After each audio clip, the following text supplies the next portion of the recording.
I'll look at what you send me in a second. I'm gonna rape you. Oh, hey, he's back. How's your hot dogs? Here. Oh. Alright. Did he come He's back on his way. just to leave? Oh, okay, I was gonna say. Sorry. That was me getting my car and driving to your house, Jacob. I knew it. I even said that. I was like, he's on his way, that's why he left. What's up, little guy? Dad like grilled cheese. God damn it! He doesn't like grilled cheese! Does he like making them at night? He likes making them at night, yeah. Yo!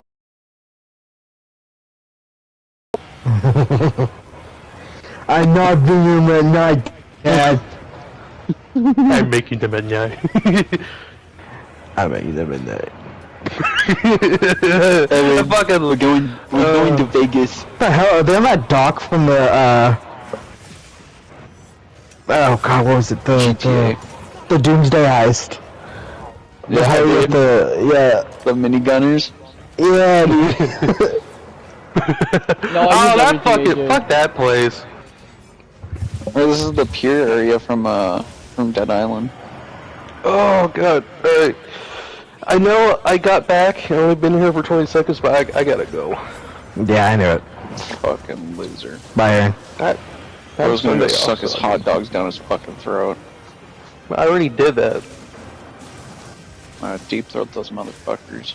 What you did. I already ate 2 of them. The rest I'm gonna save for spaghetti I'm gonna make tomorrow. I'm doing good, AJ. I'm glad to see you in the stream, bro. Are they barbecued or they just fucking like pan or Boiled. you boil? Oh my god. Yeah, I can't have boiled hot. I don't know, it just tastes fucking weird. Dude, grilled hot dogs though? Fucking grilled hot dogs are the best, but like what? Oh yeah. I countered it and it's still such a pain to do it though. Oh. Only way to do it. No, yeah, but I'm be cooking it in a sauce, so it doesn't really. I don't think it matters too much, but it would be perfect if it was grilled though, for the little charred, a little darkened taste.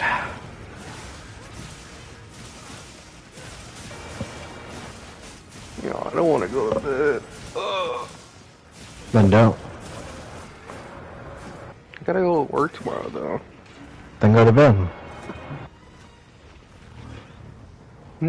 If only I was fucking PM and not fucking AM.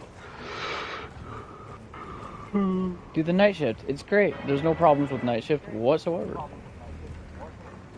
That is the night shift. Oh.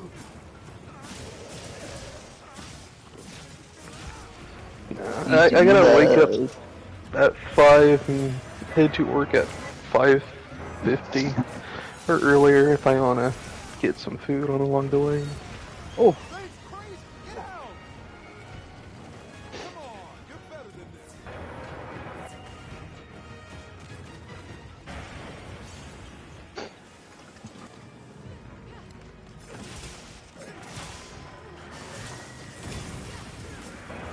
Ah, bullshit.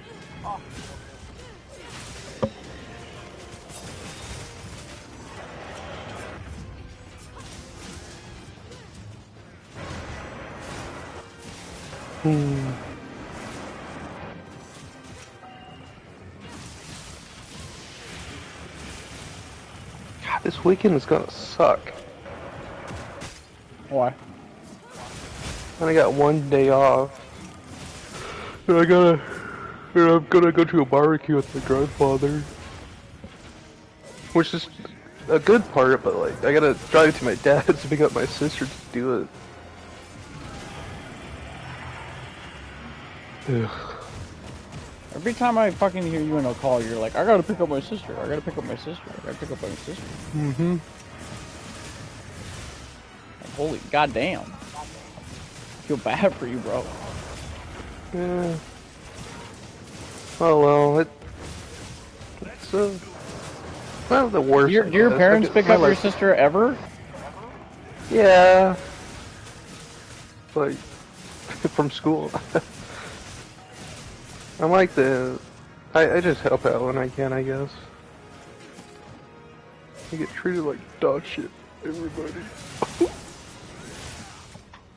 No, that's our job to treat you like dog shit. It's everybody's job, apparently.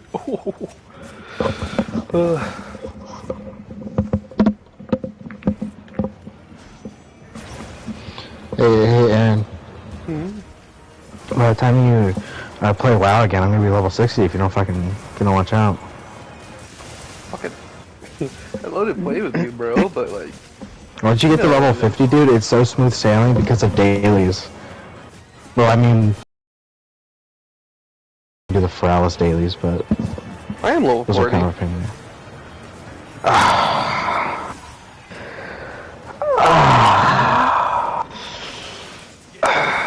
I'm at 50. No, 40. There's 40. Yeah, I get like a full level and a half just from doing all the dailies. It's so funny because at the beginning of the day, Jesus, at the beginning of the day when the dailies reset and the Blackrock Mountain erupts, there's like literally hundreds of people in the Searing Gorge, and then after they reset, everyone can get the quests. It's just a fucking massacre. It's a massacre everywhere. There's so many fucking people there, and you just see dead. Sounds really funny.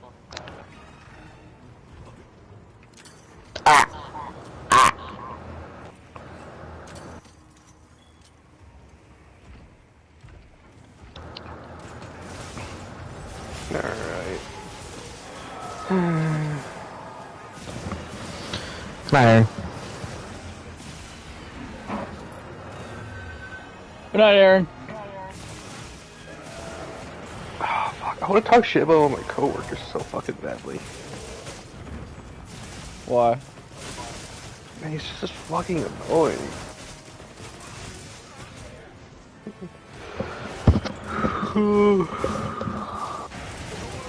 Fucking, like, I mean, my day went by pretty fast because I was stuck doing the boring tasks all day. Like, I had to do the dishwasher for breakfast and lunch, since fucking poor people called out. So I had to fucking do it for breakfast. Sucked.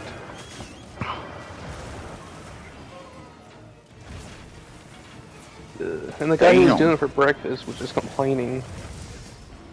Not like during the thing, but like at the end of the day, he started complaining about like, oh, I'm so tired. Oh. I'm just standing around not doing anything, and I'm like, fucker, do something, piece of shit. I'm tired. People like, yeah, he's tired. And when he went to go do something, he did like a quarter ass of a job. he didn't half-ass it, he fucking quarter ass. That shit is fucking annoying.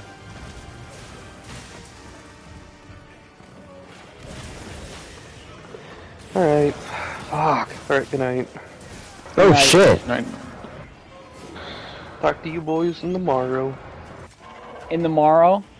I'll talk to you in the morrow. In the morrow. Yeah, I'll talk to you tomorrow for like an hour. Then I'll talk to you the next day for like an hour. Well, tomorrow I'll be on all night long, since I don't have any plans on Sunday. Well, I do have plans, but it's in the afternoon. Yeah, make more cheese. Yeah, I gotta make that grilled cheese of the night with you, dude.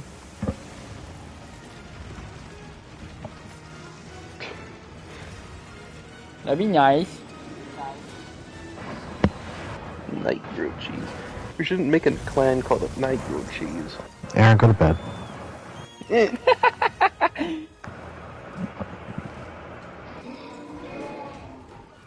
I love how he does that so much. Do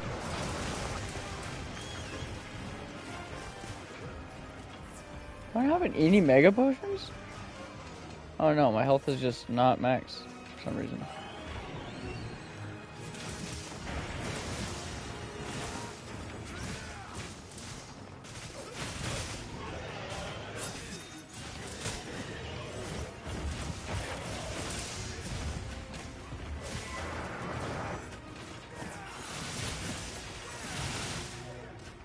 Oh.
I get charm bracelets.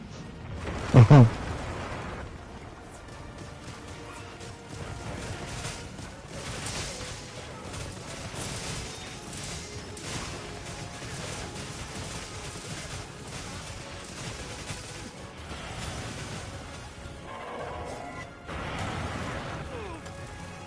no, no.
Bye-bye.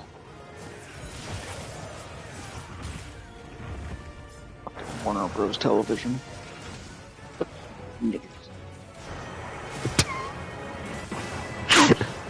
Yeah.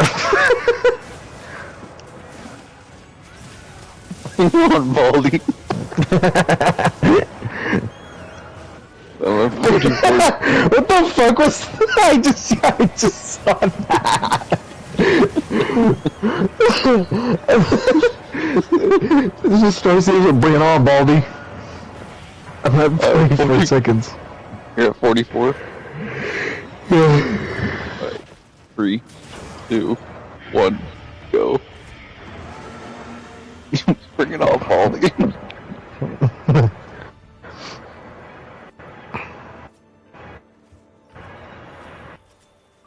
Is that the same church that fucking was it? What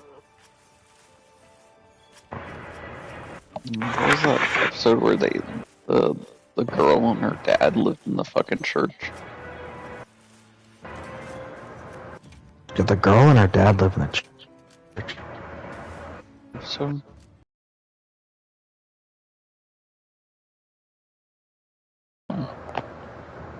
She looks familiar.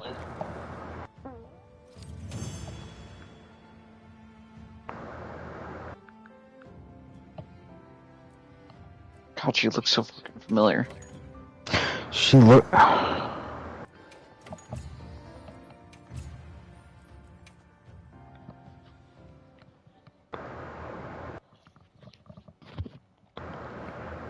Holy shit, that ass.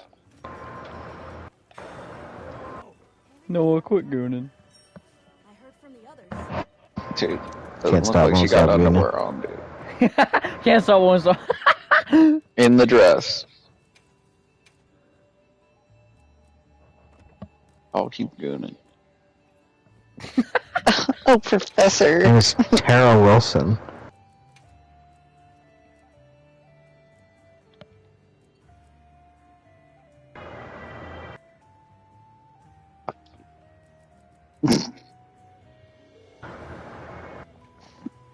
He's dead.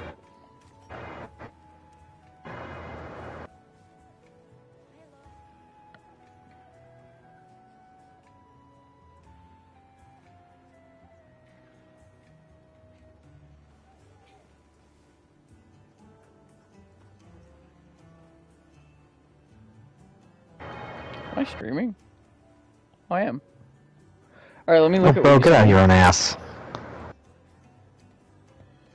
Me or what happened in the show?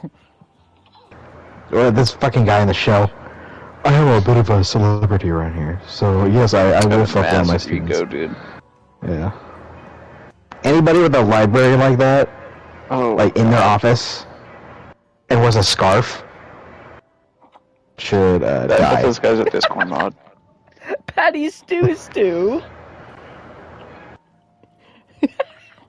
It's just a video of you punching a midget.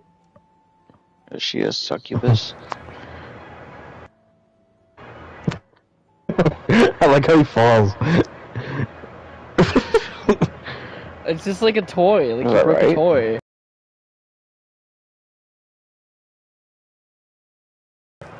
Oh yeah, No. maybe.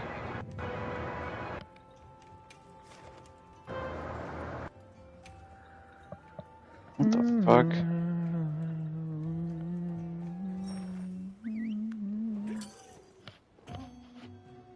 She looks like someone that lives in Seattle. Like a homeless person.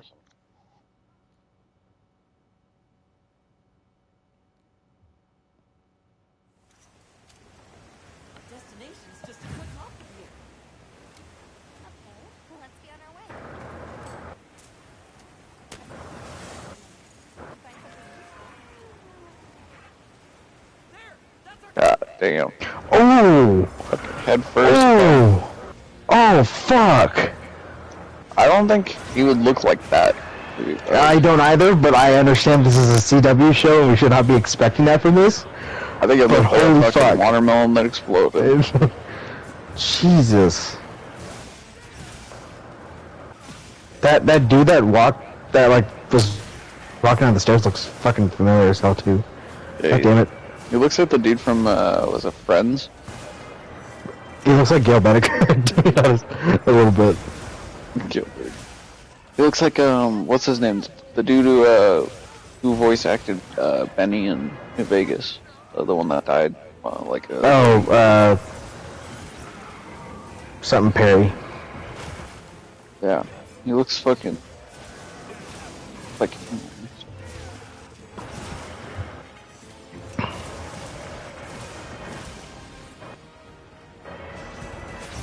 Matthew Perry. yeah, man.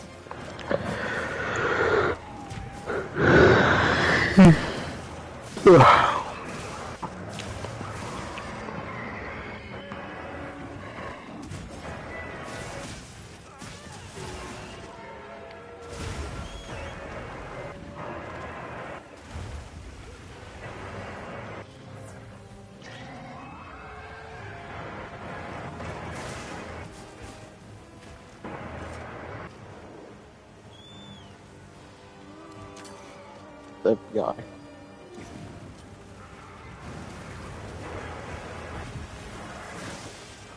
God damn it. I was I know what this guy's name is. Who, Bobby? His name is Jim. No, yeah, his name is Jim Beaver. There's no way. His name is Jim Beaver. Does he live in Idaho or Montana?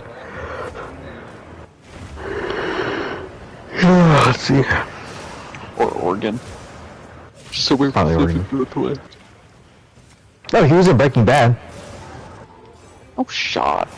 Who the fuck was he? Yeah. He was a guy named Lawson. He was in The Boys for 10 episodes. He was in Young Sheldon.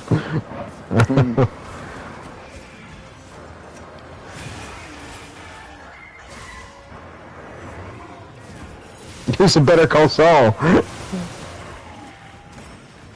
Fuck. I don't remember him. I mean, he does look... He was in Dexter too. Holy shit. He's in some cracked ass fucking shows, dude.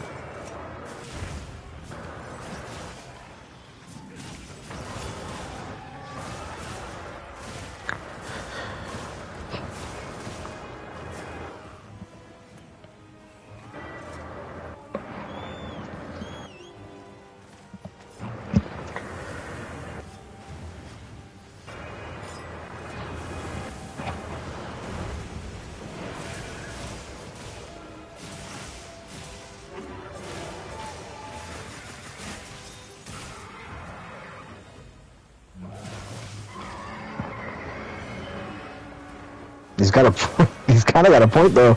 Yeah, he does. If no one lived to tell the tale, how did the tale get told?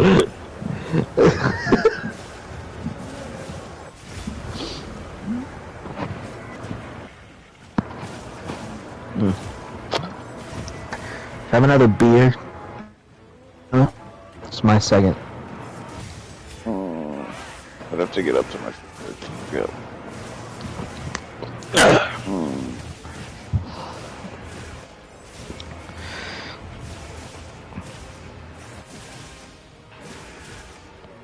Starter! No! Enchante.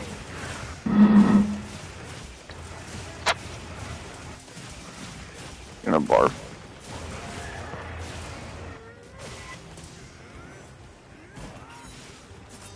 Ooh.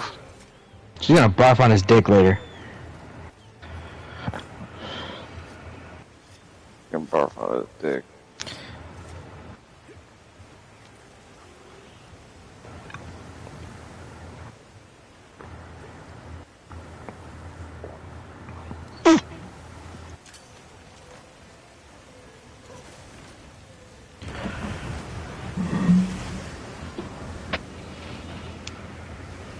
Ooh.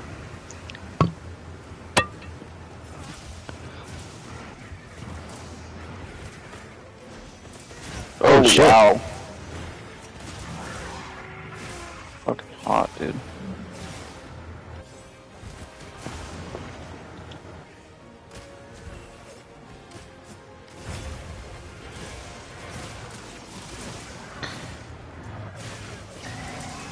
Holy melons, dude.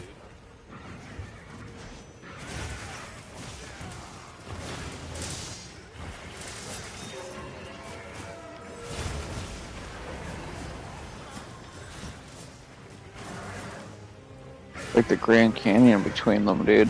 Can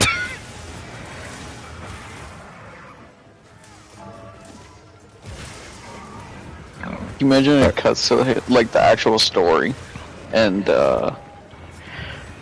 it's actually a fucking Why is he gay? tranny.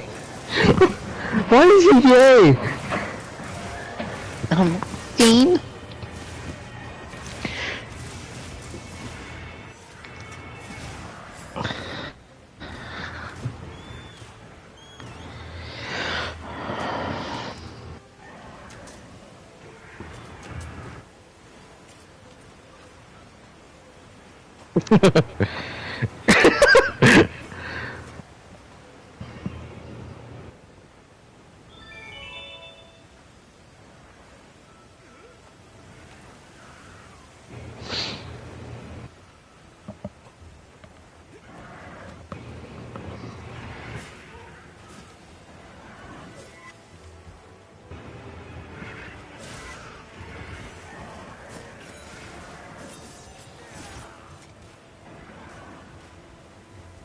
That's such a cool fucking. It looks. Can you imagine like buying that place and just living out of it?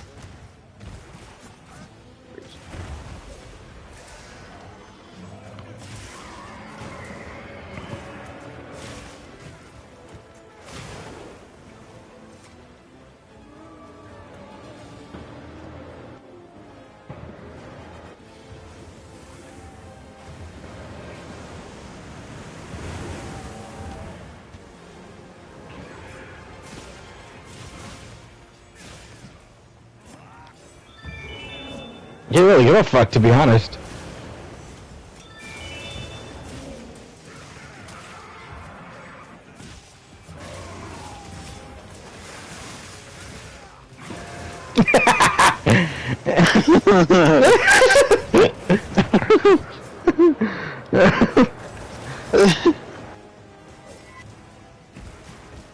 His mouth.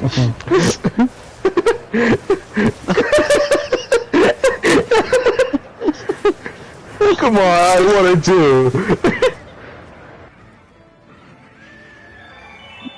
Ooh, this guy was in the original Call of Duty. He keeps eating him.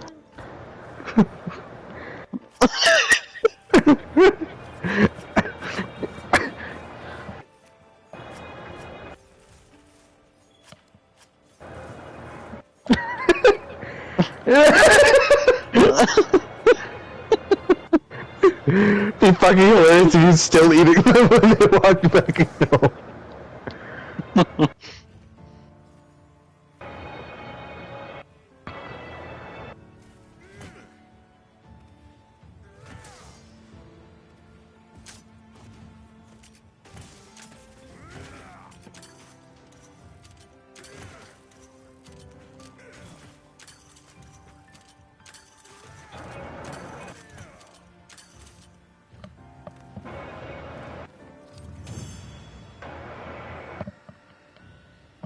Dude, real.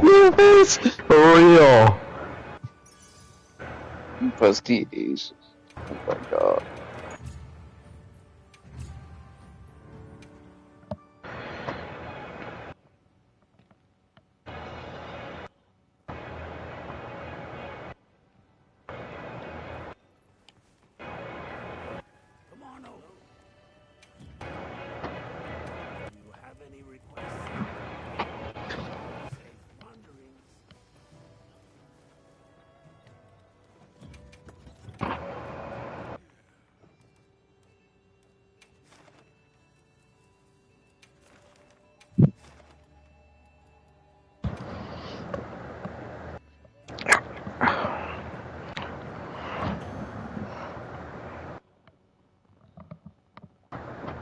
What the fuck is he smiling about? Dude is so happy.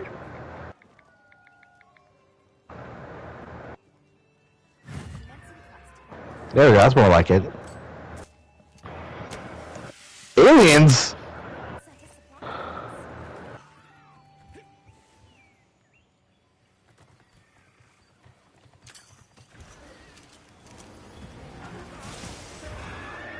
Oh, whatever. No fucking way, aliens! No fucking aliens!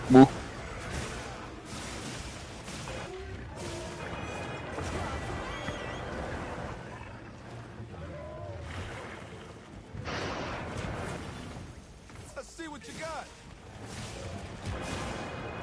Oh, easy boy.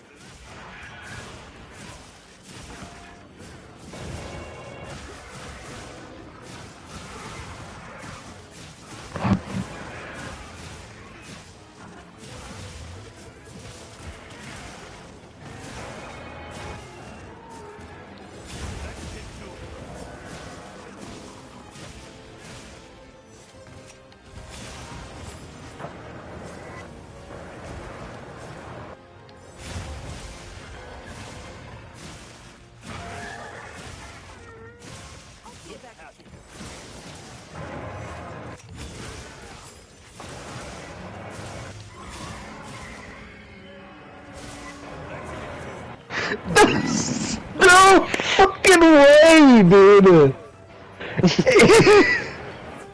There's no shot. It's gotta be something fucking with his head. It's gotta be. There's no way it's aliens.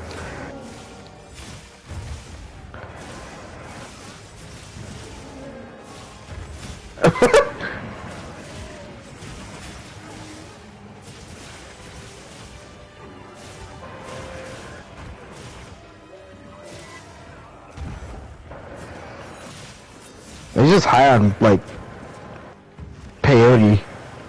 He got raped by a gay guy.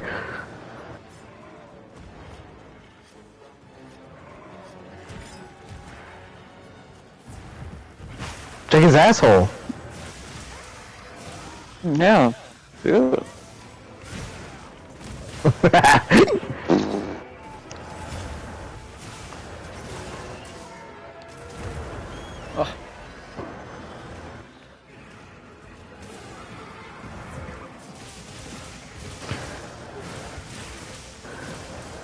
Dude, what the fuck is this episode, dude? This is something fucking with him, it's gotta be.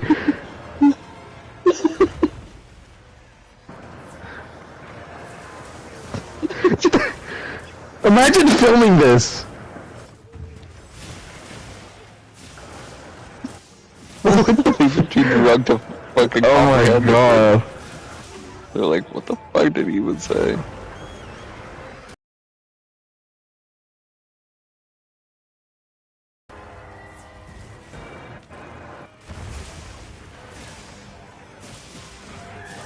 Oh shit.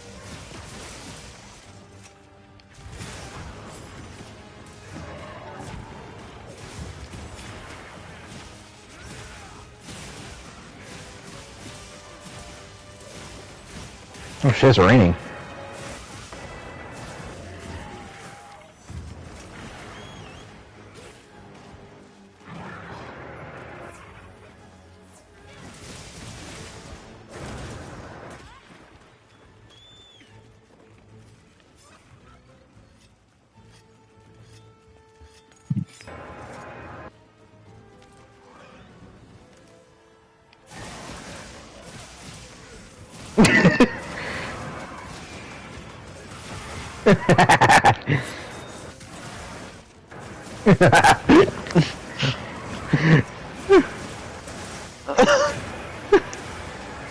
What the fuck?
Oh shit. Yeah, we'll get you. This fall for taking so fucking long.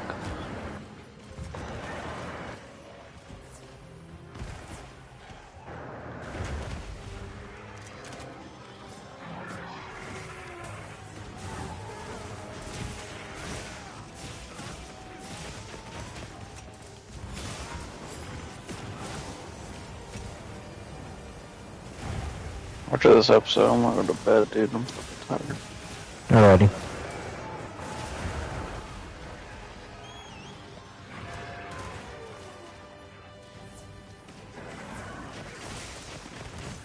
Oh, Oh.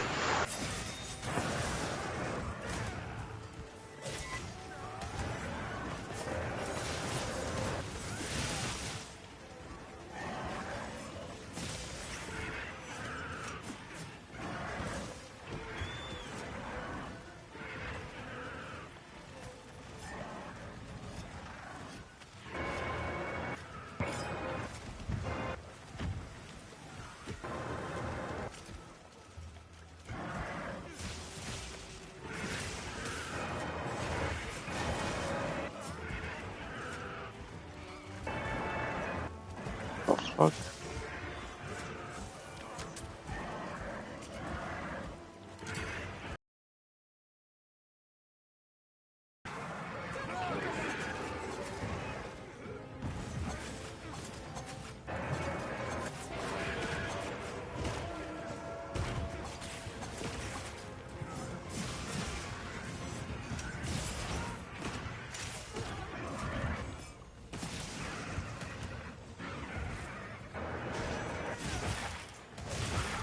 Bobby Shmurda. Mama schmurr. About a week ago.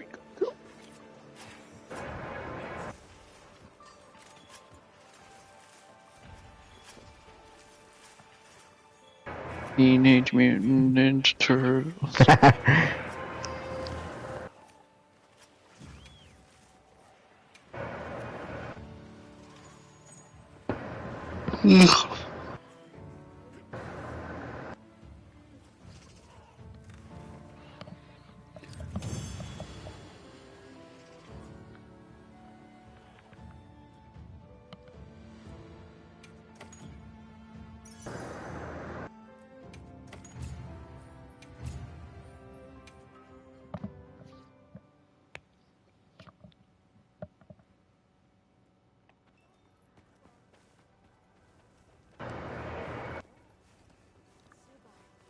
I heard from the others. What the fuck is that?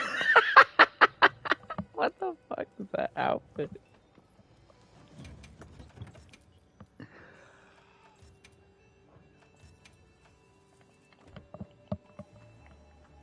Right.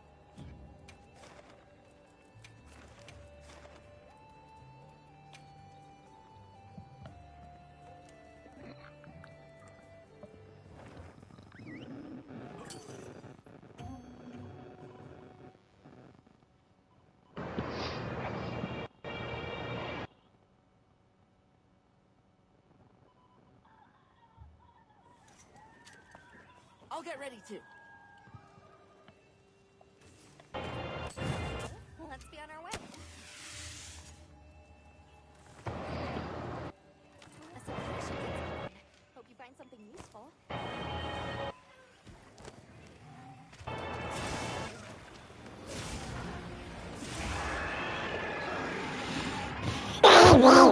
Fucking goddamn it. Piece of shit.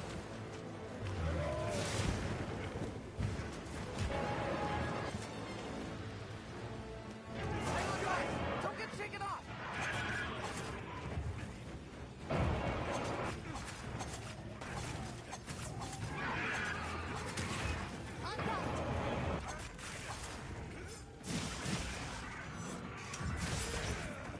The target is down.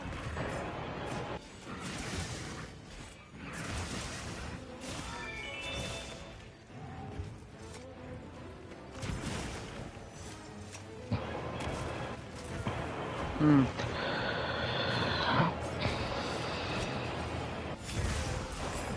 Get to it.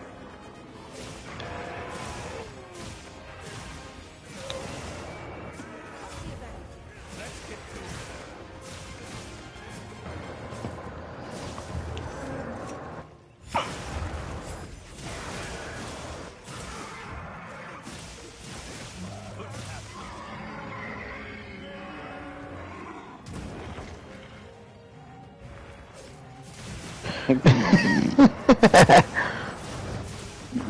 god.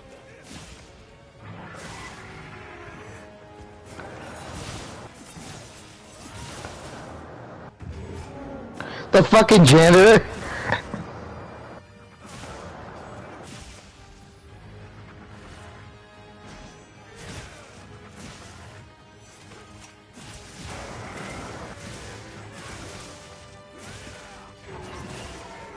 Fucking awesome to be a trickster, dude. What the hell? Jesus, yeah.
Wow.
What the fuck ever?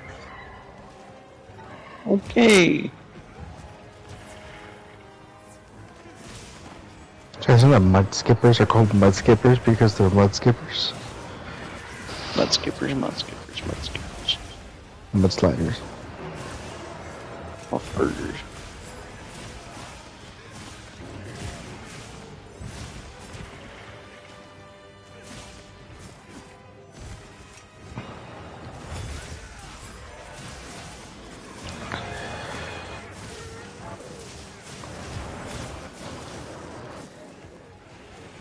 Yeah.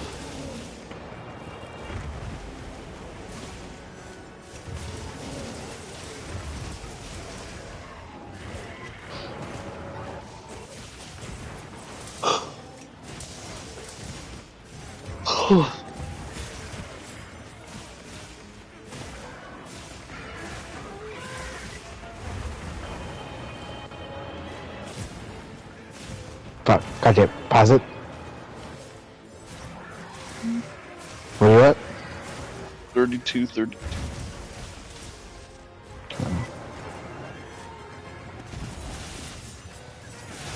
Hold on a second. Okay, I am ready. 3, 2, 1, go.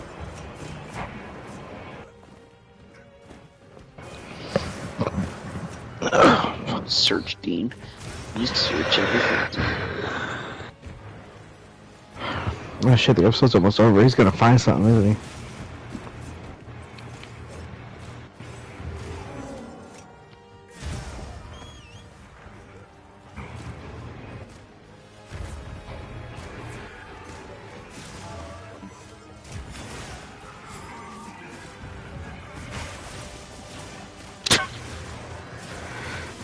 What Barry the White. fuck?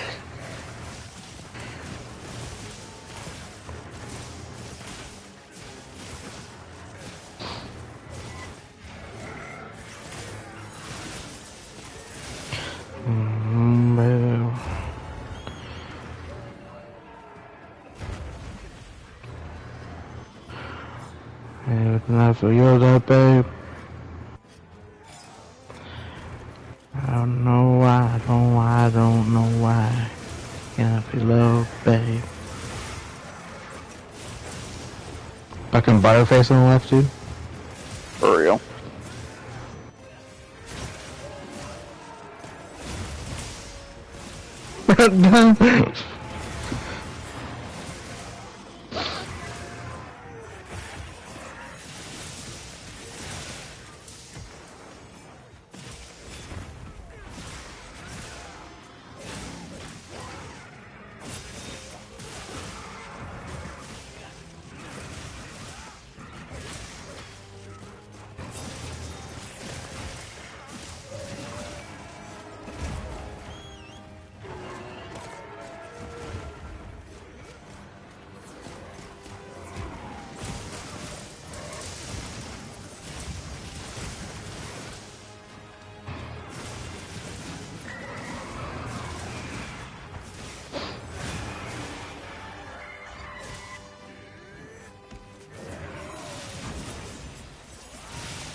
Fucker.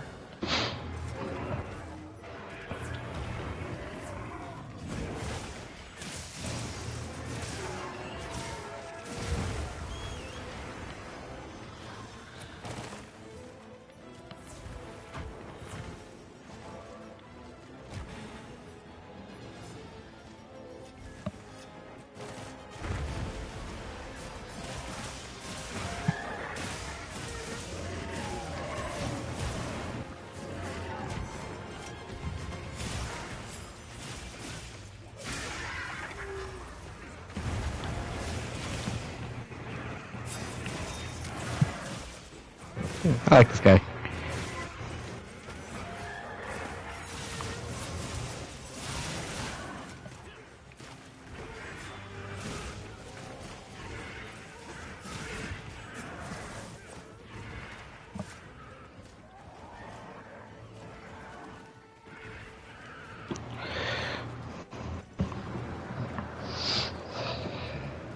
What do you think was gonna happen? Bro, I thought he was Leon Kennedy, dude. With Yeah. a knife.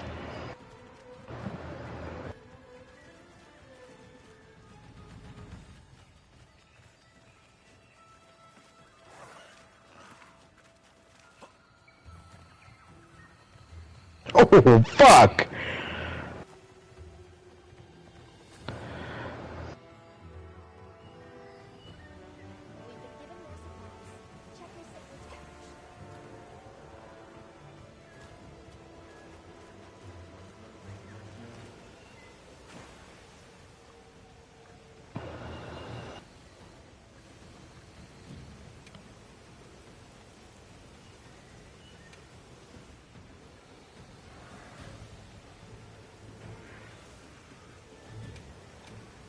Oh, the bed was real? Aw. Oh. Set that all up for him.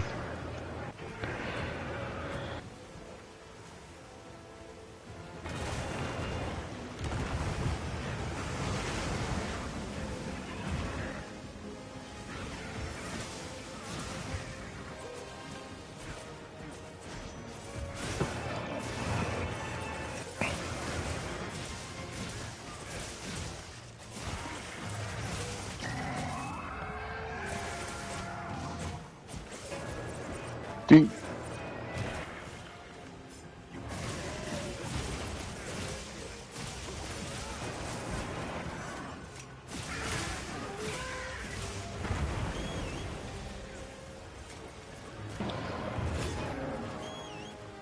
Why?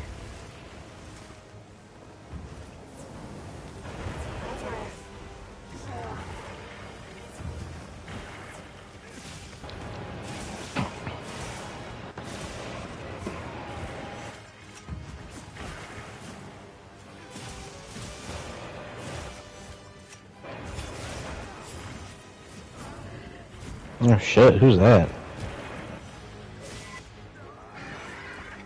What is that?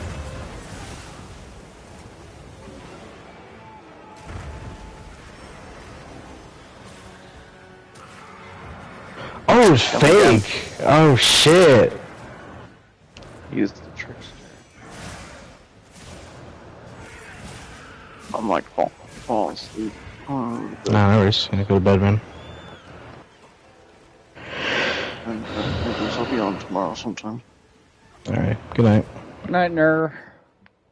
Ner. Good night, Ner. Good night, Ner.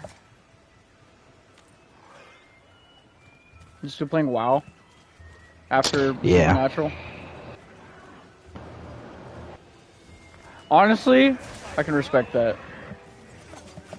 I'm very I don't close even to level have the 60. goddamn game. Yeah.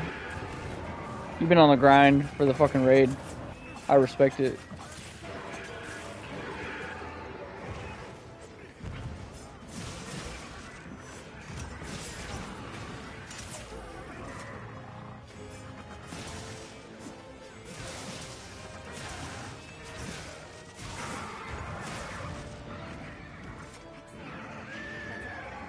Hi, Crystal. You cute dog, you.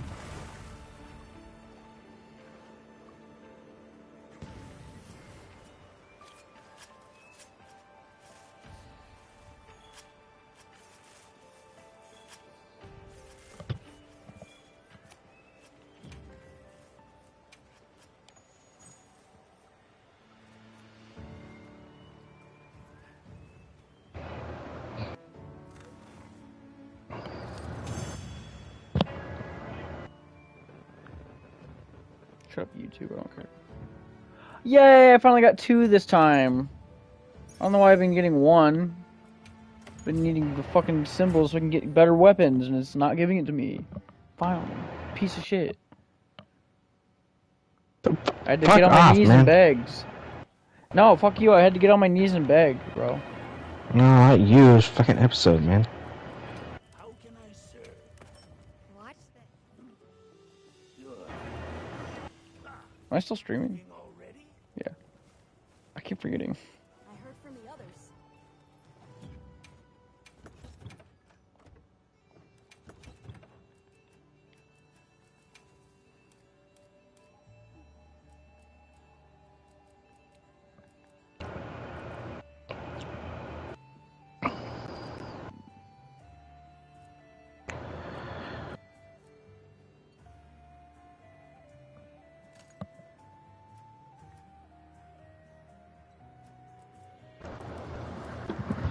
Híjole, chingada.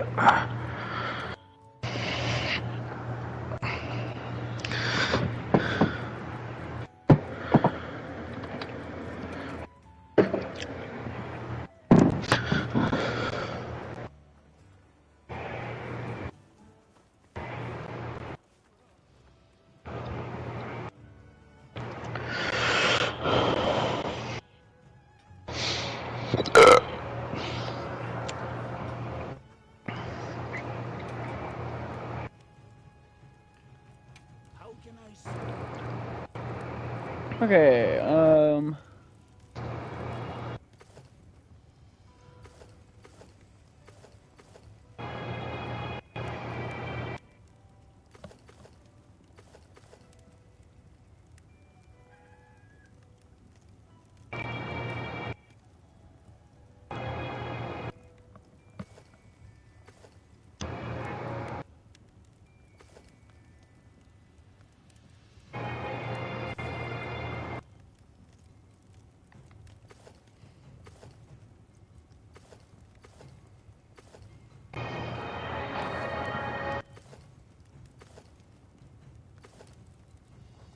My hammer is.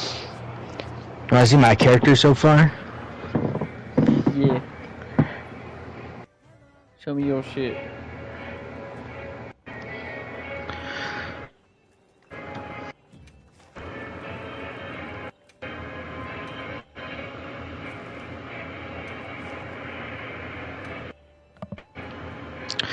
Before you ask, yes, that is a tabard I have on, and it's looks like that because it's my guild's tabard. When you have a guild, you can design your own tabard that everyone can wear. Ooh. I like the spinning shield. Yeah, it's I got it in the Nobergon raid. It's the first purple I got. I still have it on. I've had it since level 40.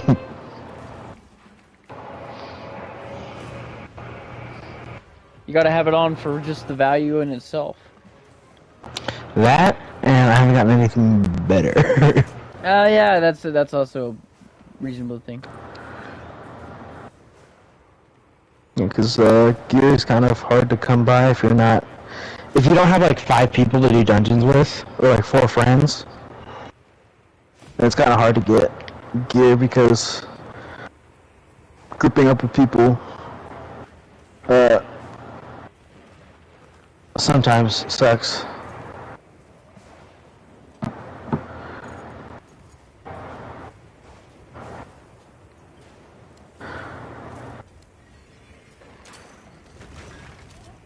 What I've always wanted to do is like get like 4 of you guys, and then go from like Stormwind to like, and like travel all the way to a dungeon that we wanted to do. I thought that would be fun. That's what raids do. Like you'll see like, because the raids are instance portals in the open world. So you'll see like 40 people going down like Duskwallow Marsh to get to like Anixia. Dude, I'm just excited to play that game in general. Yeah, I can't wait.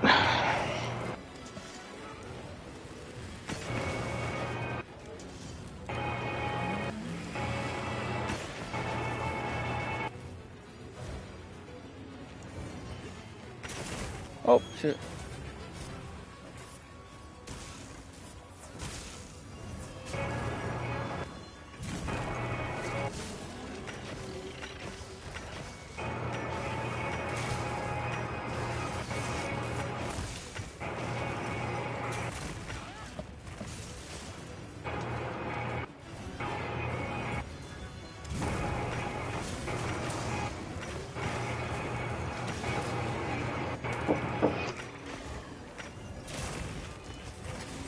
Fuck.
Welcome Black.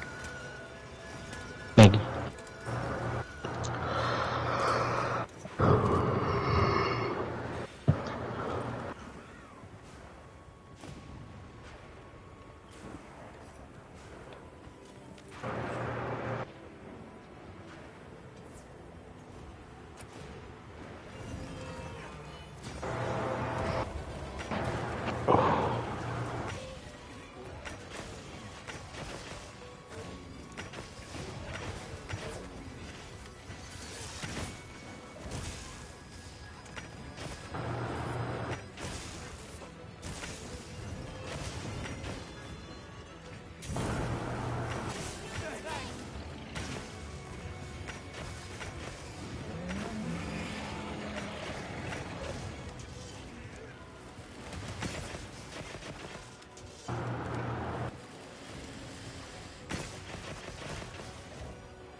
Fucking Christ, dude.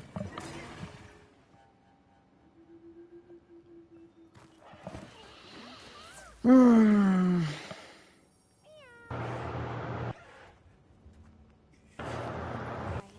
Don't we've been given our skills. Check this out.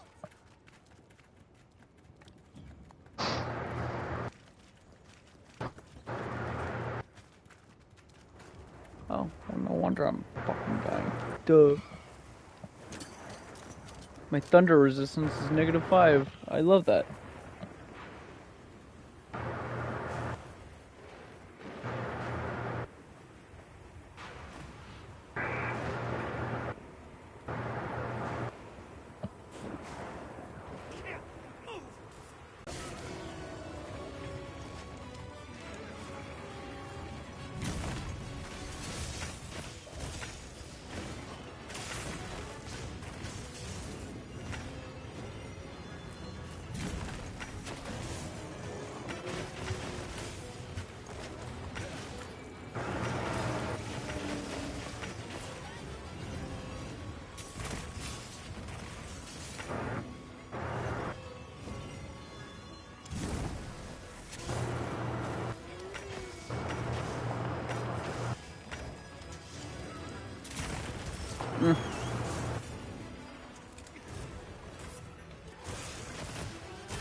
Sounds like a Dalek. What the hell is that? Yeah, that's Grievous. That's Grievous? Yeah, he's like, Fortnite sucks, I keep dying and they hit the gritty on me.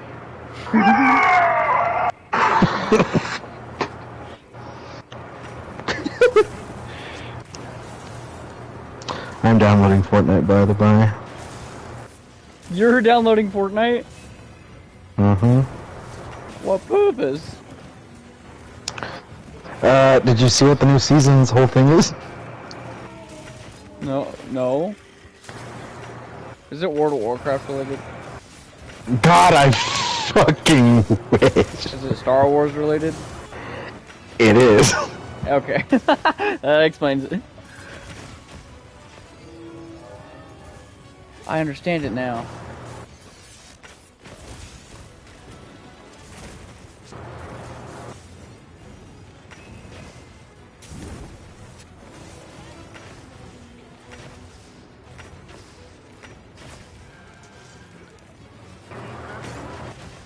I'm gonna watch some WoW videos.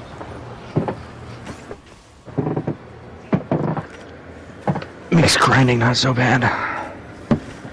Just by myself. That's alright with you, of course. I don't care, yeah. That's it. I'm just chilling.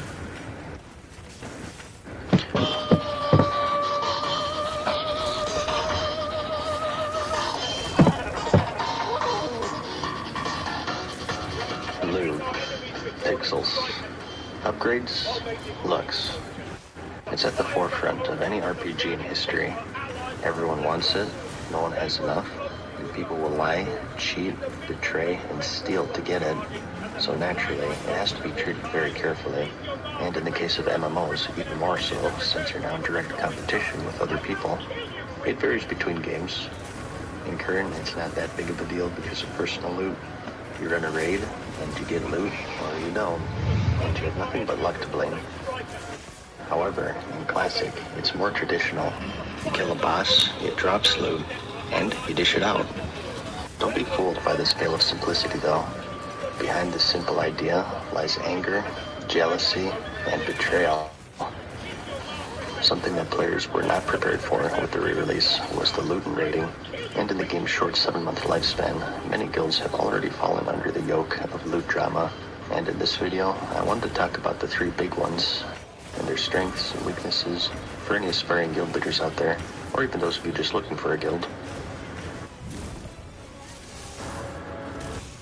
Anarchy, a state of disorder due to the absence or non-recognition of authority. Lady Luck reigns supreme with the first on our list, and that's open roll. Well, not fully open. You'd have to be pretty naive to have open loot to 40 people and just trust everyone not to take whatever they wanted. Oh my god! What the fuck? No, it's more like the Helmet of Wrath drops, so all tanks roll on it, excluding DPS warriors, until all of the tanks already have it. The pros would be there are no favorites nor discrimination. The only thing that's standing between you and the item is your own luck. It's fair, right? Well, yes, in that aspect it is. But what about this situation?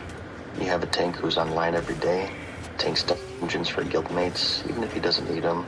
He brings consumables, PvPs, he's always online in Discord. This is a valuable guild member who gets along with most people. And you have the other tank, whose playtime starts and ends with raid. And you question if there's some sort of weird government experiment because they've never spoken a single word in voice chat. This person wins the Helmet of Wrath. You don't see him for 6.5 days, and your active tank is still using this piece of crap. Anything is variable. You could apply bonuses to rolls depending on activity or the ability to speak. But how much? What's fair and what isn't? Is it to all rolls? This brings in micromanagement and authority to a loot system that people flock to because they don't like micromanagement and authority in their loot system. So, let's bring some order to all of this, shall we? We talked about adding bonuses to those who are more active within the guild. Maybe the more stuff they do, they get points. You get points for raids, of course, but maybe also for attending guild events, PvPing, or whatever. Well, it's not a very creative idea, because it's existed for around 20 years. First brought about in EverQuest, the DKP system was one of the ways to distribute loot in the original Classic. It was hard to find a guild that didn't use it, in fact. Basically, each boss in each raid gives you a certain amount of points. You kill Lucifron, and you and everyone else present gets 2 points. And you kill Nefarian, and you and everyone else present gets 6 points. This is the bare minimum the system is set up for. It varies guild by guild. Some give points for PvP, and some for even donating materials or gold to a guild bank. A derivation that's gaining in popularity is EPGP, where instead of DKP, you have EP or effort points, and a second currency is added called gear points, which goes up as you get gear, and loot priority is decided on the quotient of these two numbers. A more detailed version of DKP, essentially. But back to the base DKP system here. You then spend these points on the actual items. There are a couple of different ways of doing this as well. One is an auction style, where you choose how many points you spend. So player A bids 5 points on an item, then player B chimes in with 10, and so on and so forth until the highest bidder wins. And you also have the second variant, where items have a set point value, and the person with the highest point total wins it, and then gets that price deducted from their total. So going back to that Helmet of Wrath scenario, this time it would go to the active tank, assuming that he has the most points. The other tank would eventually get his, of course, but as appropriate to his activity within the guild, it would be much later. The pro of this method is that you get what you put in. If you're an active member, you're thusly rewarded with more gear more quickly, and it'll get more use since you don't log out for 6 days immediately after raid. There are cons though. Like I said, it was hard to find a guild back then that didn't use it, but today it's not as prolific. It's still crazy to me that Fairy Tale still gets collabs. But why is this?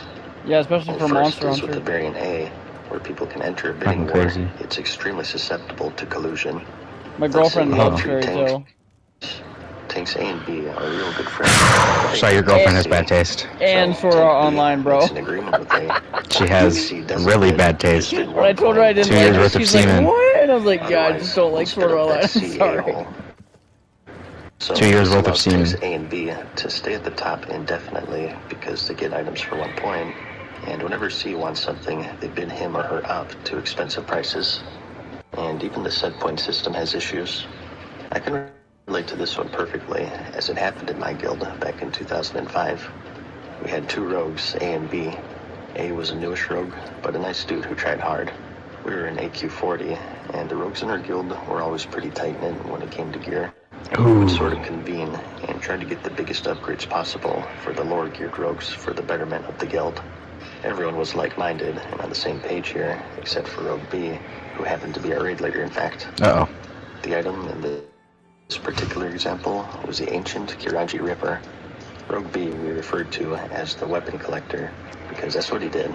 He liked to collect weapons, even if he didn't use them, something that the DKP system we had allowed. For example, he'd have chromatically tempered sword, and he'd outbid someone on brutality blade, then throw it in his bank and let it collect dust because he liked to look at it, I guess. Oh my god. Like I said, Rogue A was fairly new to the guild, and he was coming in with Delaware and set or some pre-rate blue, and he was lower in DKP, but since he always tried and he was a cool dude in general, the rogues agreed to pass on the sword because it was a huge upgrade for him naturally. So Rogue B at the time had the chromatically tempered sword unfairly. So also an upgrade for him, but minor in comparison. And when the sword dropped, he bid on it, locking Rogue A out, and then another rogue in turn outbid him. And then he got pissed, he G-quit, and the rest is history. The whole thing was pretty petty, but that's loot in a nutshell in Classic. It's all petty. There's also a pay-to-win aspect if you give out points for donating gold or consumables. It depends on the guild. Some set a limit to it, but still, some people can take issue with this. It's also a logistical nightmare. I was good friends with the guy who did the DKP for a guild, and he would be up at night trying to settle disputes. Like, I was here for the first 2 bosses, and then I left, and I came back for the last 2. Or, oh, this guy was AFK for this fight, so you should deduct points. So, the point system is exploitable, and it does have flaws. The last group of players here, though, just say F it. No rolling, no points. We decide where the loot goes. I'm of course talking about loot council here, where a group of people, typically officers, get together and vote on who gets what. The pros and cons of this should be pretty self-explanatory. If run well, the loot is handed out in such a way that it benefits the guild the most. Who gets what? We all know the story of the loot council, whose itinerary is to gear themselves first, and then the rest of the rabble later on. It's a hard thing to describe because it's so subjective. Something that seems grossly unfair from the outside may be perfectly reasonable on the inside, or vice versa. It really just depends if you have honest people truly making the best decision for what's good for the guild. And when you bring in human nature into the equation, anything can happen. I think the one concrete thing you can say is that it's the most susceptible to drama. Free-for-all can be frustrating, but ultimately, it's your role against theirs. DKP can be manipulated, but it's inevitable that you'll get something. With Loot Council, it's possible you'll get nothing for 2 months. You don't get loot because you don't perform well, and you don't perform well because you don't get loot. Plus, I just think that the idea of someone else dictating what you deserve and what you don't deserve just rubs people the wrong way. It's like, if you're a good boy, you get a treat. If you ask me, they all have their ups and downs. I think in general, for me, DKP is the most appealing. The thing I like about DKP is that eventually you're gonna get something. Eventually, no matter what, you're rewarded for the amount of time that you put in. The downside of Loot Council, I think, is that oftentimes it's disproportionate. Not always, but oftentimes there's just 1 or 2 people of a class who get fully decked out before others. And I'm not talking about what's fair here and what isn't. What I'm talking about, and I see it all the time, is that the faster a player is geared out, the more likely they are to quit. Classic is a simple game. For endgame, you have raiding and PvP, with loot of course serving as the carrot on a stick. If you remove the carrot on a stick by fully gearing out one player, you remove their main reason to play. Yes, ideally, you gear out the players who raid more for the sake of raiding, and just hanging out with friends and helping the guild, but humans are not infallible. The faster you gear someone out, the more likely that person will end up quitting because they have less reason to show up. I feel like Loot Council guilds have a harder fight against attrition way more than DKP or rolling guilds, because they get in this cycle of feeding one person all this loot, and then removing a big reason for them to play. They quit, then go to the next person, and rinse and repeat. It's putting all of your eggs into one basket, which is really risky. I think with DKP or free roll, the biggest advantage they have is that loot in general is spread around more. Therefore, you have an easier time keeping an active roster. I think to the more casual player, these 2 systems are the most appealing. And to those who care more about progression, they'll go down the more risky Loot Council route. Oh, hell yeah. Love ads. Still not gonna buy YouTube Premium though, you can suck my dick. I'm actually in a Loot Council guild as I make this video, and I haven't had any troubles personally. The bottom line is that there's no system where everyone will be happy. Loot really does make people crazy in this game. Someone, in some way, will always feel like they've been wronged somehow, that that item should be theirs. This is bullcorn. I'm joining this other guild, where the exact same thing will happen. Hopefully this video didn't give out the impression that the leadership is always in the wrong. The members can be just as bad, if not worse, trust me. I think people vastly underestimated personal loot, and how it virtually eliminated all of this drama. The items do mean more in Classic due to competition. I mean, I'd just like to bring up that I remembered this specific item from 15 years ago that our guild had drama over, and I can't even remember what I had for breakfast yesterday. If that doesn't tell you how much more important loot is, I don't know what will, but it's definitely at a cost.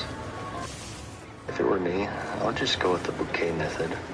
At weddings, the bride turns around and throws a bouquet over her head, and whoever catches it is destined for love. I would do that with each piece of loot, and watch people tear each other apart, and see who can come out with all their digits intact. So, the best you can do as a guild leader is to try your best to be fair with whatever system you decide. And the best you can do as a member is try your best to find a system that's right for you. And understand that sometimes that's the way the cookie crumbles, and that each boss drops 2 or 3 pieces of loot for 40 people. With the re-release of Classic, many things have changed.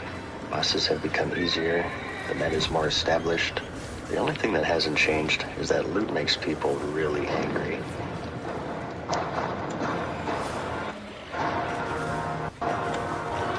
Farewell for now, mortals. We hope you enjoyed today's video. See you again. Ooh, Guild Breakers. Hey. Why don't I you love- invite me out for drinks? I love like items, like really just items that cause guilds to fucking break up like that. Because like like some of them are chaos. so good. Yeah, that and like some of them are just so good that they can cause so much chaos. What's up, Mad Season here, back with another video for you. We've all been through it. You've leveled up all the way to the max. I haven't started yet. gearing up. And the next step is raiding, or organized PvP if you prefer that. Regardless, you need a guild. You take to the forums, trade chat, word of mouth, or you ask your friends and find a home that's right for you. That's what I did, at least, way back in the day. And I'm happy to say that people I met 15 years ago, I still talk to and play with today. Through my guild, myself and many others have built long-lasting friendships you wouldn't think possible through the ever-changing virtual world. But where my friends have lasted, my guild has not. And in the game's 15-year lifespan, we've all witnessed the rise and fall of thousands of guilds, whether they be on our server or high-profile professional raiding guilds. So, in this video, I thought it interesting to cover the biggest guild breakers in World of Warcraft, either for your entertainment or maybe a list of things to avoid for any aspiring guild leaders. The first thing that comes to mind for many of you, I'm sure, are raid bosses. Through the many raids in World of Warcraft, there have been a few so difficult or so frustrating that they not only wipe the raid, but also the entire guild. Some that come to mind for me would be the intro bosses, Razor Gore and Velistraz, and the Blackwing Lair raid. With the simple nature of raiding back in Classic, having a fight such as Razor Gore that wasn't as simple as wait for 3 Sunders and Zerg was quite a challenge to a lot of people. You wanna know what the mechanic was for Razor Gore that got people so like confused and just fucking like confused the hell out of them? What? Before you kill Razor Gore, you have to mind control him with a device in the middle of the room, and then make him destroy all the eggs. Then you could kill him. That's it. How would you figure that out? Normally. How do you know that? Just because, well, when you kill him, it wipes the entire raid. But also it's like the only interactable object in the room. Like this orb. It's pretty obvious. It has something to do with it. Oh, okay. Like when you use it, it immediately starts the mind control. So, my point was, it's not hard at all. It's just people back then were stupid.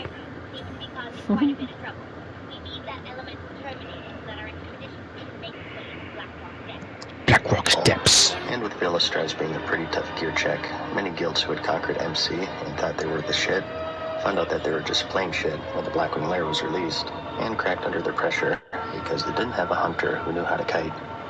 And who could forget the deadly ending trio of AQ40, and that's Huhuran, the Twin Emperors, and Cthulhu. Being an already challenging raid, these final 3 bosses were the 1-2-3 death punch to many guilds back then.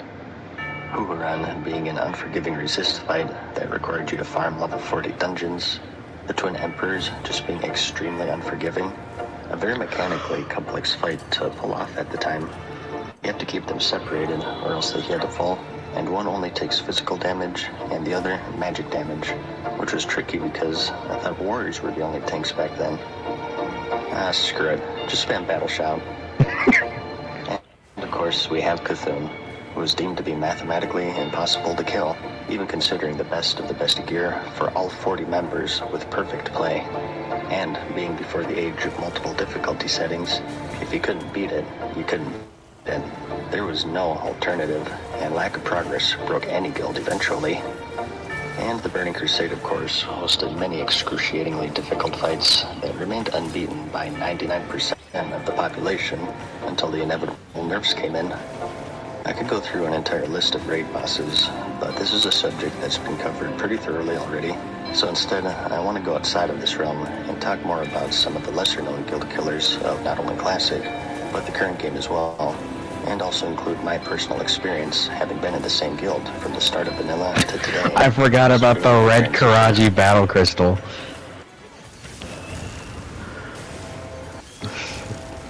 Why? Because it's red. You forgot about it because it's red? No, it's the reason people wanted it so bad back then. Because it was red. And it became such like a huge like meme for that being the written achievement that just says why, because it's red. Oh, that's so nice when the developers put stuff in like that. From 40 I love that too. members to 25 men.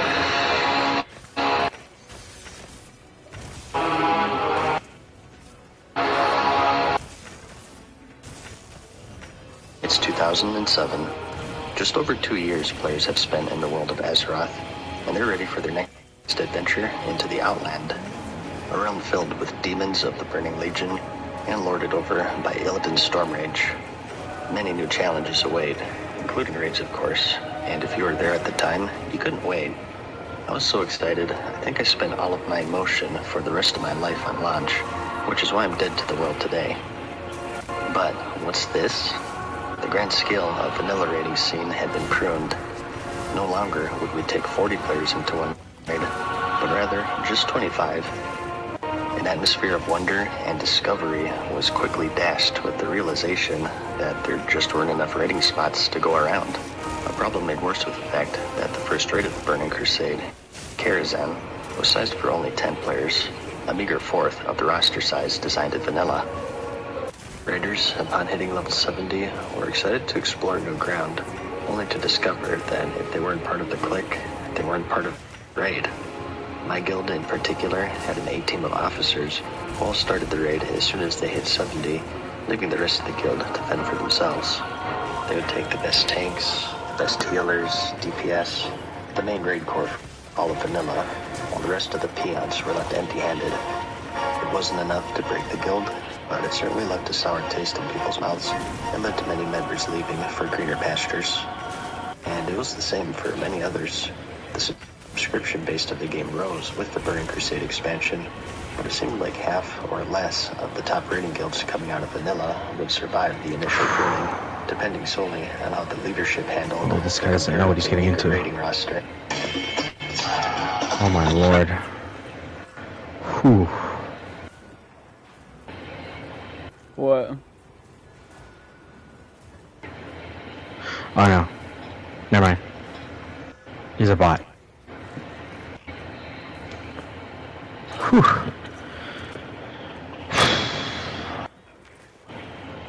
I was right, this poor guy didn't know what he was going to get himself into. He's level 49. And he's still got gear. Oh my god. He's still got gear from like Westfall. Which is like the second zone of the game.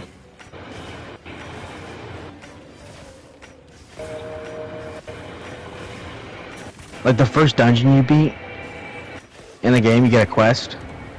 And what he has on still is one of the quest rewards, and he's level 49. That's crazy.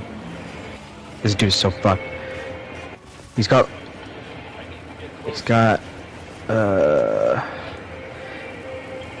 Arceus on, which is a two-hander from Duskwood, which is a level about 38 quest. Holy spec. Oh, he's a paladin. He's got, oh my god, he's got fucking bronze shoulders on. Level 17 bronze shoulders. Oh, this poor guy.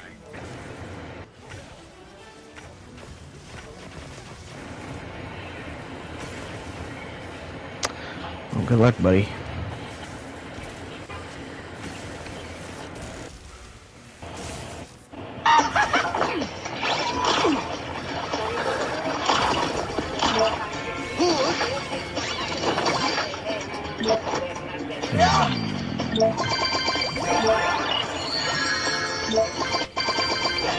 Shut your mouth.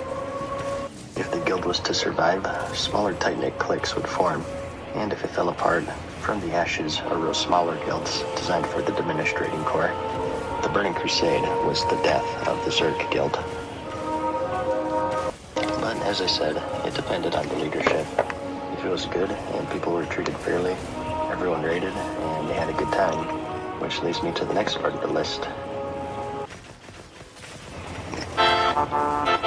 Viewers, for God's sakes, look for the fucking 30-second fear warning, or when it says 5 seconds till fear, get out of fear range. You can heal the main tank from outside of the fear range. It's not hard. This guy's Caden, by the way. Hey, listen, fuck up. You're going to DPS. Caden would make a great guild leader in WoW. Yes, he would. Serious?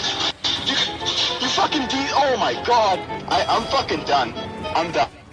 I'm fucking leaving. We have no reason to lose the main tank, and I am blaming you, because I blame my son. I can fucking do it. Everyone can do it. Do it right. This is bullshit. Crush him was fair and sir. Who the fuck was that?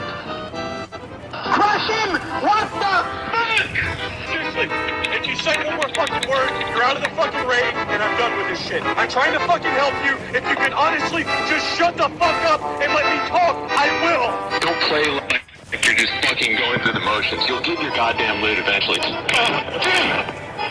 the fucking 50 DKP miners! What the fuck was that shit? If you stand in the all know right these fucking people. place, You give them a minute amount of power, no matter how meager it may be, and they turn into Genghis Khan. My god, dude, this fucking guy again. Genghis Khan? I swear. No. This, for months. For months now. I see this guy in Ironforge selling in enchants. His name is fucking Low Punny Lover. And he screams in the trade chat, looking to sell Low Punny Lover of enchants. Taylor, almost all enchants, new Scarlet Blood, 50 gold, 30 slot bags, living stats, Crusader, 2% block, 15 agility gloves, no 55 healing or threat to gloves, or speedstone. All the rest, yes. You must have mats. Tips appreciated. That's all he does. He must have so much gold at this point. That's all he does. He got, like, he gets all the enchants from, like, a patch or phase, and then he just goes to Ironforge and sells enchants. I fucking remember that guy. I was talking to Aaron about that guy. I fucking bet it does, because enchanting is one of the most lucrative fucking, and alchemy, two of the most lucrative,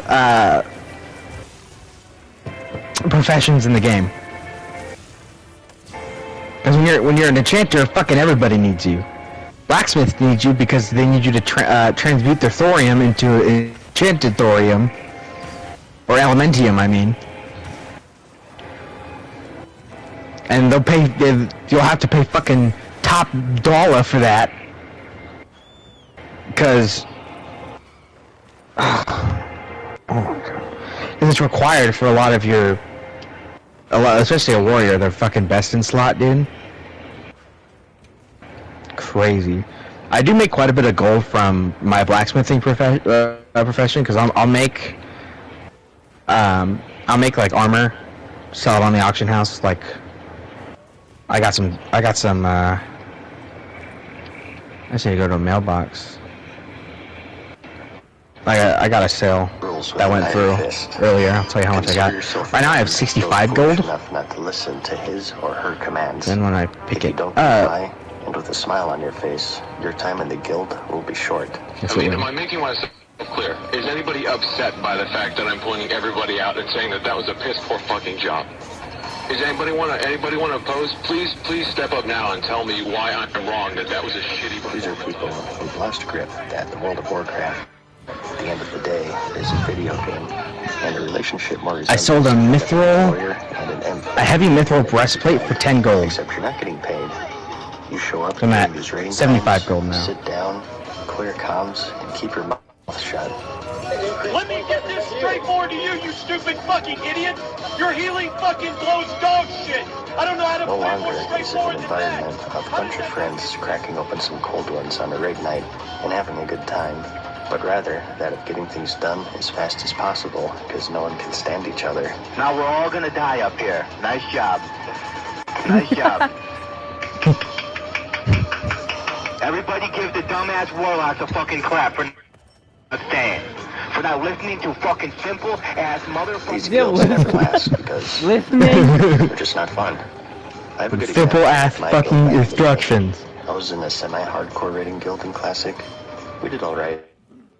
Typically hovering around number 2 or 3 for the server in progression, depending on the raid tier. Actually really good, We actually. were never able to claim number 1 though. That belonged to a guild that we'll call Alpha for this video. They raided more than us. Typically we do 4 to 5 days a week, around 4-ish hours a night, so pretty demanding already. But Guild Alpha did 7 days a week and 8 hours a day. And not only that, the raiding environment was quite harsh. We pulled aggro and he made this fight take 4 seconds longer. I'm gonna have to write you out for this one. Worse in our guild, we kicked up our feet a bit during raiding. Despite the demanding schedule, every raid night was genuinely fun to go to because we realized that it was a game at the end of the day, and we didn't take ourselves that seriously. Even though we weren't the best, and when the Burning Crusade launched we had our difficulties, our guild ended up thriving, and for quite a while took the number 1 spot for most of the Burning Crusade, whereas Guild Alpha broke apart shortly after the expansion's release. What you got, bitch? What you got? Guys, So what's your happy. badges? When you're constantly walking on eggshells and are on the cutting edge for so long, eventually something's bound to break. Like I said, the raid size reduction really tested guilds back then, and only the strongest survived. And at the end of the day, even if you're ahead on progression, a tyrannical raiding environment in the long run makes for a weak guild, where any wipe or dispute has the potential to set off the self-destruct. Is that enough fucking motivation for you to fucking play proper? Dude, imagine if that person becomes a dad. Oh shit. Probably is. You're so right, though. He probably is at this point. Oh my god! What the fuck? I'm gonna kill myself right now. See ya. Breaker. Akin to money in real life, the bottom line in World of Warcraft has always been, and always will be loot. It's at the forefront of nearly every activity in the game This is or good. Classic.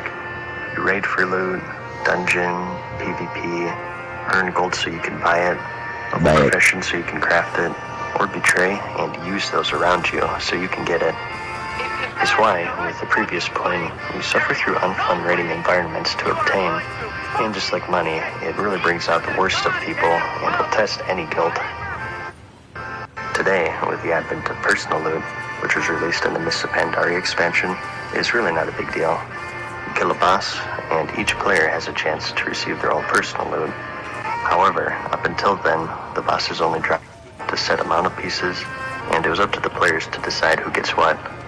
The pressure has been lessened over time, like I said, through the combination of epics in general being easier to obtain, raid size reductions, different avenues of obtaining comparable pieces of loot.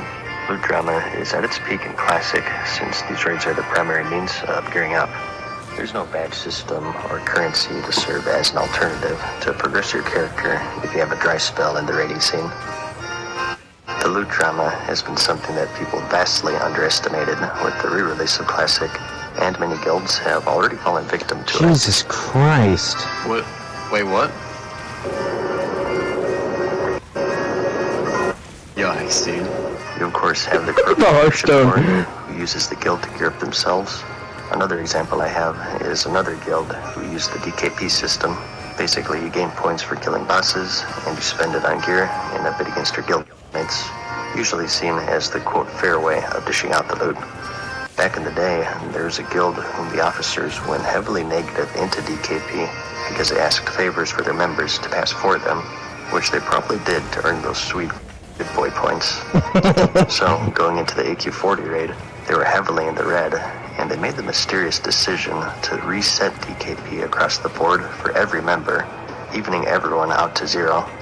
The reason being is it's a new raid tier, so therefore everyone should start off from square one, and for no other reason, of course. It's just by happenstance, it just benefited the leadership the most. The thing that these tyrannical leaders don't realize before it's too late is that without the downtrodden members, they're kings of nothing. No matter how big they think themselves, they can't solo these raid bosses, and if people are consistently treated unfairly, they will leave.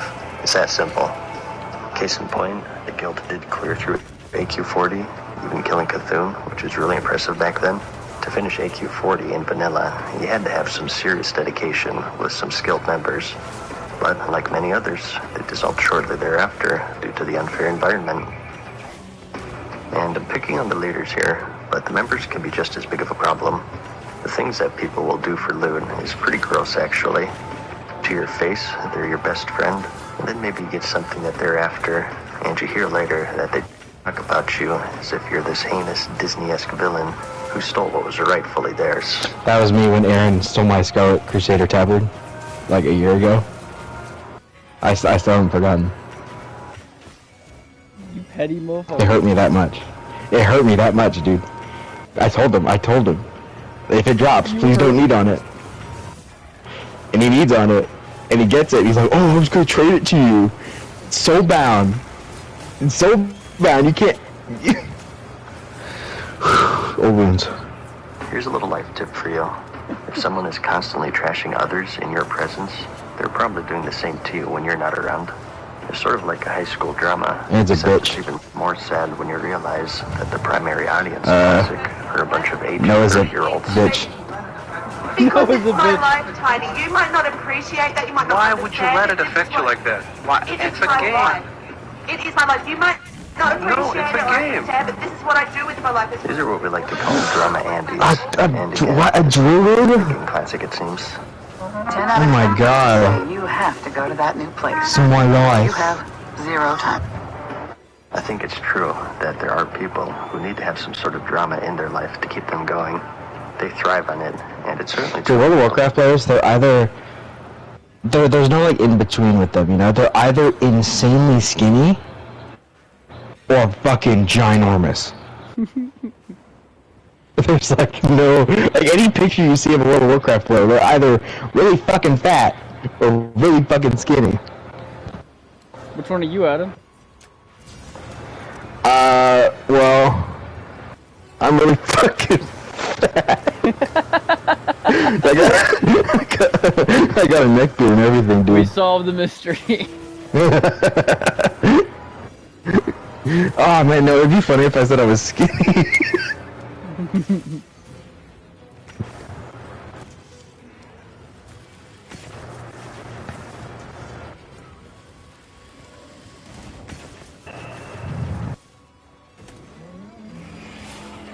Warcraft. You're making out as if I'm going out of my way to insult you, which is not my intent. I'm trying to tell you I feel unprotected by you all.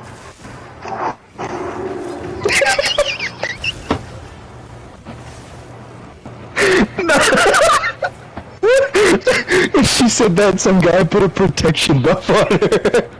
One of the paladins put a fucking protection buff on her. You can hear it too. You can hear it happen. Hello. My intent. I'm trying to tell you I feel unprotected by you all. Another personal example I can share with you are the old AQ40 mounts.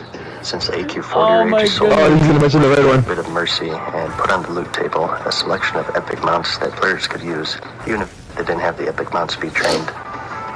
That's all well and good, but they come in different colors. Green, yellow, blue, and red, and it just so happens that the red mount has a lower chance to drop than anything else. There's no difference in functionality between them. It's literally just the color. Well, the officers in our guild thought it appropriate that they would be the ones to receive the red mounts first. Okay, that's fine. It's a little childish and petty, I think, but who cares? Who could possibly make a big issue out of it? Oh, God. Well, It was a big issue. There was a certain druid in our guild, someone who had been raiding with us since the beginning, who wasn't going to stand for this bullcorn. He went on a huge public rant in guild chat, ultimatums were given, and ultimately, he ended up leaving and took a friend or two with him, all because of a red tint to a mount that she can't even use outside of the raid. The whole situation was ridiculous. Now, were the officers completely innocent here? Probably not, but drama antics like this, if you let them, will eventually break apart a guild. And it just so happened that this mount fiasco was a good method of rooting them out. Okay, stop the noise.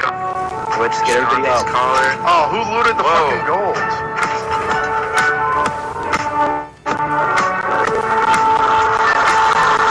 Hachi?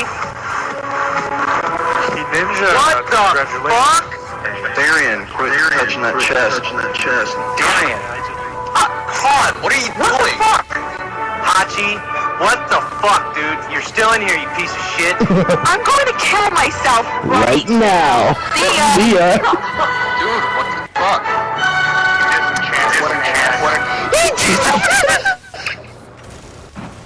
He looted everything and disenchanted the items right in front of them. And left. That's so evil. Oh. Scott is such a fucking Oh my god, I want to kill him. I want to fucking kill him. Get a GM ticket this instant. Boot him now. I'll kick him out of the fucking guild. Oh, you piece of shit! You piece of shit! I can't believe it. Oh my god. Wow, man. And he has my motherfucking gloves, too. I'm just disappointed in you. I don't care about the loot. I mean, honestly, you're such a fucking douchebag over a game. And you, of course, have the classic ninja looting, where the power of the pixel is so strong that you're willing to steal to get what you want. Whether the guild was foolish enough to have it on the free-for-all setting, or maybe you're the GM and you loot something to yourself in a selfish manner, the Ninja Looter is a classic that spans across any MMO, not just World of Warcraft. Like the Cloud Song, for example. Anyways, dude, Billy, if that's your name, I don't know if it is. You fucking calm down a little bit, dude. I know you're part of the motherfucker! You fucking stole my Cloud Song! If I ever find out where you live, I'm gonna fucking kill you! Like I said, that's the bottom line in World of Warcraft. It's a representation of the players' pursued hard work and dedication, and some willing to do just about anything to get it. Dude, I want to kill this motherfucker. Just like many others on this list, Disenchantment zone is increased the earlier you go into the game's lifespan. You don't fuck with me, dude. You just don't. And it certainly has been, and certainly will continue to be, a guild breaker. Hey man, it's purple, okay? All of these things I've listed, at the very least, are in control of the players. Tyrannical leadership, loot, Oh my god. What the fuck? oh my drama. Oh, why am I so traumatized? That's disgusting. If you just act like a rational human, these are all avoidable. Or at least I like how the guy who's like, what the fuck is so fucking loud? fun, right? It's so insanely loud, dude. Enter the Cataclysm expansion. Uh-oh. The world of Azeroth has been remade. Having been scarred by Dragon, Deathwing, the World of Warcraft saw the most changes it ever has in its history at that point. The talent system reworked, spells now segregated between specializations, the looking for raid system. This is the age of modern World of Warcraft, and the beginning of the mass exodus of subscribers that the game still struggles to stymie today. Nothing breaks guilds quite like a massive hemorrhage of members, and where the game peaked in the wrath of the Lich King expansion, it was met with a slow but steady decline of subscriptions from this expansion onwards. My guild went through everything, all of vanilla, the insanity that was the raiding scene in the Burning Crusade. Many of these lists will bring up pre-nerf Sunwell, fights such as Muru or Brutalis, pre-nerf Kil'Thas, fights so extremely challenging that guilds created on launch day of vanilla disbanded over the extreme pressure and frustration of being unable to conquer. GD. I mean, fuck, what's the problem? I mean, it's so easy! My guild survived all of that and thrived all the way through the Wrath of the Lich King expansion, over 6 years of raiding. In Cataclysm, what did us in wasn't this unbeatable challenge. It wasn't toxic leadership or drama over loot. It was just an expansion that wasn't fun for us, and we weren't alone. I'm not going to go into the reasons why. You've probably heard it all by now. LFR mode, homogenized class balance, oversimplification of loot, RPG elements out the window, and some of the effects that started in Wrath started to take hold, such as heirloom items, Engine Finder, and too many difficulties in raiding. This isn't a rant on current World of Warcraft. The point is that slowly but surely, this guild that was 100 strong started seeing more and more farewells in the forums as the last login timers in the list increased more and more, and never again would it recover because there simply wasn't a desire to keep playing by enough people. Thousands of guilds created on launch were in the same boat, and too many saw their end in Cataclysm, and the few that survived would dwindle further and further, climaxing in the Warlords of Draenor expansion, an expansion so bad that Blizzard stopped releasing subscription numbers. A funny bit of irony that the biggest guild breaker in World of Warcraft is World of Warcraft itself.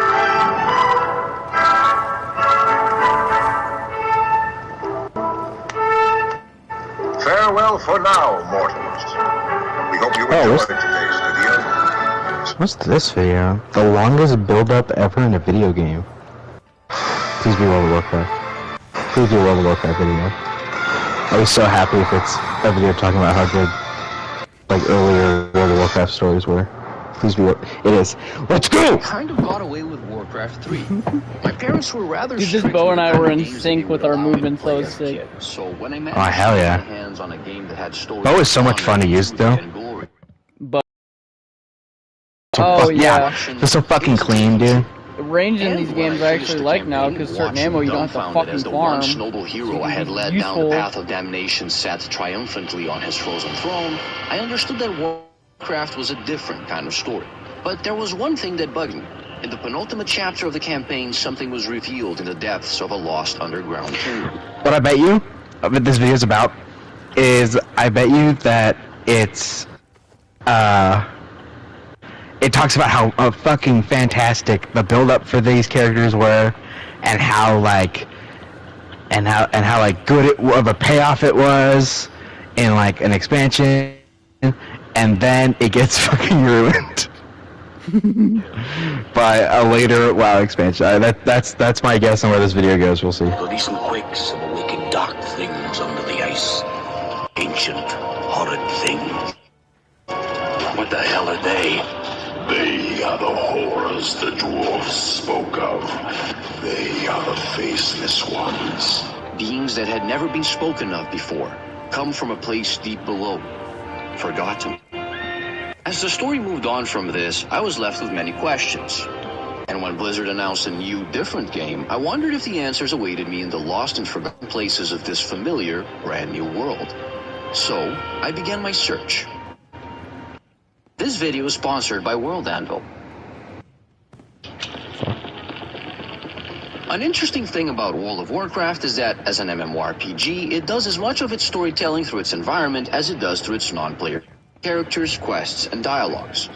And so, the first time you encounter Silithids in the Barrens, you figure that they are, just another species of large and dangerous insects that want to have you for lunch. That is, until you venture further south and see them again, spilling out of the Rustmaul dig site, a failed dwarven mining expedition in the Shimmering Flats. And if you dare enter the tunnel, you'll find that the walls are lined with a carpet. Bulbous eggs seem to grow out. You don't want to get involved with that, so onward you go to Tanaris, the largest desert in the western continent of Kalimdor. But something is off. Even from far away, you can see tall shapes poking out of the ground. As you approach, you see that the sand has been displaced by twitching living talons of cartilage and exoskeleton, and that the purple flesh now spills outward from the gaping chasm's underground tunnels. The same is true for the noxious lair to the west, another violet blot on the land from which Silithids spill out in numbers you have never seen before. Same thing in the writhing deeps of Ferolas. and in the slithering scar that cuts through Angoro Crater. But it is only when you climb the steep path out of the crater that you finally lay your eyes upon it. The unsettling thing about Silithus is that it is unequivocally a hive. The entire region's surface is a hostile desert, crisscrossed with open wounds carved out by the colossal talons from the deep, and below it are endless tunnels weaving towards one same direction. In the far distance to the south, there is a great wall. The druids tell you that it was built long ago to keep something in.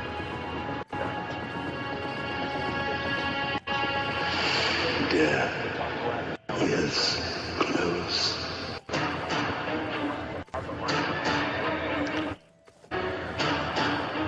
The Gates of Encourage was the first of its kind. A massive worldwide event where all players contributed in order to open the lost secrets of the ancient and forbidden realm hidden behind the Great Wall of Silithus. But once the wall fell, it should have been a rather predictable affair. The Silithids turned out to be the mindless army of a more intelligent insectoid race named the Karaji. So logically, our heroes were meant to bring down the Karaji Emperor. But there was more to it. For a bit of context, as they group in large numbers and raid the fortresses of their enemies, players encounter and are expected to defeat particularly powerful foes after dealing with the chaff. And when you fight them, these bosses are usually screaming out taunts or threats. Something along the lines of